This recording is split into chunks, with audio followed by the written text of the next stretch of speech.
I've shown you a lot of budget PC builds on this channel, and most of them deliver pretty solid performance. But in reality, to build a proper gaming PC, you usually need to spend a few $100s. So what if you only have $200 in your pocket?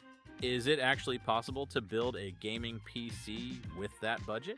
If you're still skeptical, don't go anywhere. Keep watching this video. Recently, I managed to pick up a Dell Optiplex 3070 on eBay for just $136. At that price, I didn't even have to think twice. I bought it immediately. According to the listing, it comes with an i5 9500 8GB of RAM and no storage included. Externally, the system looks pretty decent and appears to have been cleaned. That said, there is a dent on one corner of the case, which clearly shows it took a pretty hard hit at some point. Now, let's remove the side panel and take a look inside. Oh no, this is very different from the outside. The interior is quite dirty, and it looks like it hasn't been cleaned in a long time. Luckily, there's plenty of space inside, so I don't have to worry too much when choosing a GPU. On top of that, this system also has an M2 slot, which is great for future upgrades. But the most surprising thing here is there's already a SATA SSD installed. According to the listing, this system was supposed to come with no storage at all. My guess is that this drive probably has some issues, and I'll check it later. Alright, so at this point, what we need is pretty simple. Another 8GB stick of RAM, a dedicated GPU, and a new SSD to make sure load times are fast and stable. Now I'm going to plug it in and see if everything works. On the first boot, the system does display an image, but the boot time is quite slow.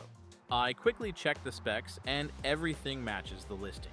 We've got an i5 9508 GB DDR4 RAM running at 2666 MHz. Next, I checked the health of the SSD. This drive has a capacity of 500 GB, but its health is down to just 29%. That tells me this SSD has been heavily used for a long time. In this condition, it's only suitable for short-term use. I definitely don't recommend storing important data on it because this drive could fail at any time. And now it's time to start looking for upgrade parts. First up is RAM. I found an 8GB DDR4 stick running at 2666 MHz for $43. Next is storage. Since this build is only meant to play a few basic games, I went with a 256GB NVMe SSD, which I picked up for $22. And now for the final piece, and also the hardest part, the GPU. The main issue here is that this system uses a 260-watt power supply and doesn't have a PCIe power connector. That limits our GPU choices to cards that don't require external power. While researching, I did come across solutions that use a SATA to PCIe power adapter. In theory, a SATA connector can provide around 75 watts, combined with 75 watts from the PCIe slot, giving you a total of about 150 watts. But that's just theory. In reality, SATA connectors are not designed to deliver high loads continuously, so I didn't want to take that risk. Because of that, I limited my choices to GPUs with a TDP of around 130 watts or lower. And just to be clear, I don't recommend doing this.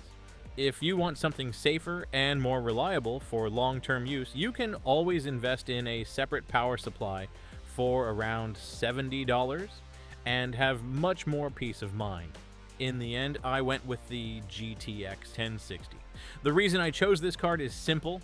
Even today, it still handles 1080p gaming very well. While the GTX 1060 doesn't support ray tracing or DLSS, the real-world performance it delivers is still very impressive, especially considering it uses GDDR5 memory. Most importantly, this card has a TDP of around 120 watts, which makes it a perfect match for the 260-watt power supply that this system is using. And now it's time to start the upgrade. First, to avoid any RAM detection issues, I'm going to clean the RAM slots thoroughly before installing the new memory stick. Next, I'll also replace the thermal paste on the CPU. Usually, machines like this haven't been used for a long time, which causes the thermal paste to dry out, negatively affecting cooling performance and overall stability. Applying fresh thermal paste will help the system run cooler and stay stable over long-term use. Now we move on to powering the GPU. Here I'll be using a SATA to PCIe power adapter to supply power to the GTX 1060. Once again, I want to be very clear, this is not an ideal solution for long-term use, and you should only treat this as an experimental setup. Alright, now let's power the system on and see how this build performs in real-world testing. Let's start with CS2. For this game, I'm playing at 1080p on medium settings. At this configuration, the average FPS stays above 160. However, the 1% low drops down to around 5 frames per second, which shows that the system is not fully stable in certain situations.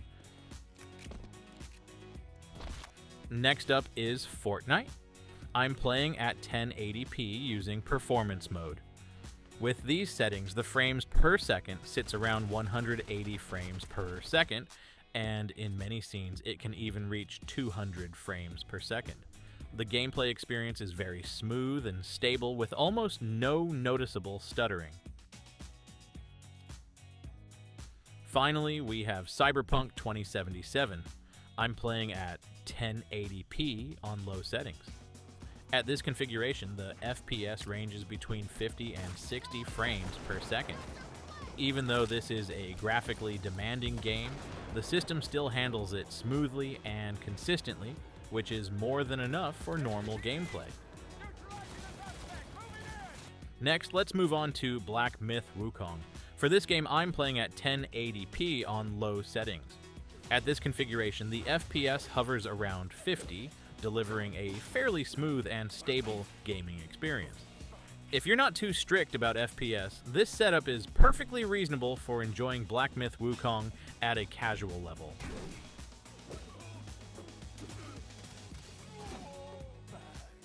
Next up is The Witcher 3. I'm playing at 1080p using the lowest settings. With this setup, the FPS consistently stays above 70 frames per second, which is quite impressive for this configuration.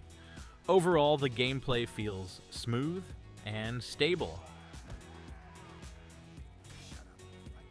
Now let's move on to Tomb Raider. In this game, I'm playing at 1080p on ultra settings. At these settings, the FPS ranges between 130 and 140, resulting in an extremely smooth and stable experience. And finally, we have GTA 5, one of my favorite games. I'm playing at 1080p on high settings. At this configuration, the FPS consistently stays above 100 frames per second. From this test, it's clear that this setup is more than capable of handling AAA games smoothly, as long as you choose the right settings. And that's everything about this $200 gaming PC. In terms of performance, this setup delivers a surprisingly stable experience, handling most modern games at 1080p, as long as you choose the right settings. From esports titles to several AAA games, the results show that this system is more capable than you might expect at this price point. That said, this is not a perfect build. The current power solution does come with limitations, especially when we talk about long-term safety and reliability. If this system were upgraded with a proper standalone power supply in the future, it would easily become a more balanced and dependable configuration. Still, considering how much money was actually spent, this build makes a lot of sense, especially at a time when PC hardware prices keep going up. For anyone on a tight budget who enjoys experimenting with hardware and understands the risks involved, builds like this can be a great entry point into PC gaming. Reusing old Office PC doesn't just help save money, it also helps reduce electronic waste and gives aging hardware a second life, which is always a good thing. If you found this video helpful, don't forget to like the video, subscribe to the channel for more budget PC builds, and turn on notifications so you don't miss the next one.